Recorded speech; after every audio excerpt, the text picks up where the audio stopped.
All right, our 5 minutes are up. It is time to finish up our almond milk.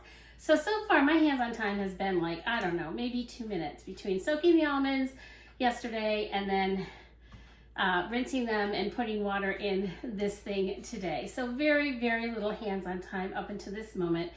This is the part that's going to take the longest, but wait till you see how fast even this goes. So we're going to just take the pitcher off, and I'm going to actually move this out of the way for the moment. So your cookie blender comes with the bag to do this, and I like to just use a large container that I can kind of set the bag into. You don't have to do it this way, but if you can, it does make it a little easier to pour the almond milk out, and then we're going to squeeze it into this bowl right here. Okay, so we're just going to hold this because it doesn't quite fit on here, but we want to pour the almond milk in. Oh, one other tip.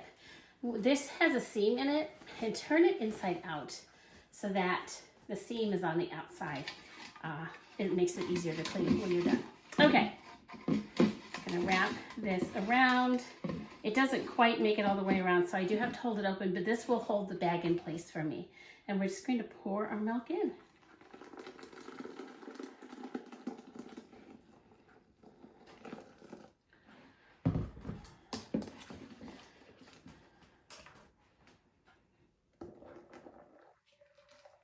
Alrighty. And then we just squeeze it out. And you can squeeze it right in if you have a pitcher that works, which this one actually is working pretty well. But I am going to transfer it to the bowl because I find the larger is easier. So just make a quick transfer so you don't lose too much. And I'm just going to squeeze it out.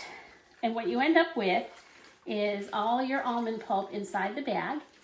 I know somebody who actually takes that pulp and bakes it, and she makes her own almond flour. So if that's something you like to do, you could absolutely do that. I just put it in the compost pile. But it just takes a couple minutes to squeeze it out, and this is the biggest job. It's pretty simple. All right, so we've got some squeezed out.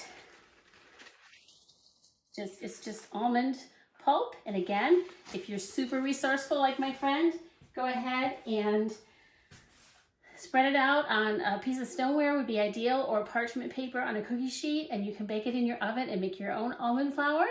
I'm not quite that resourceful.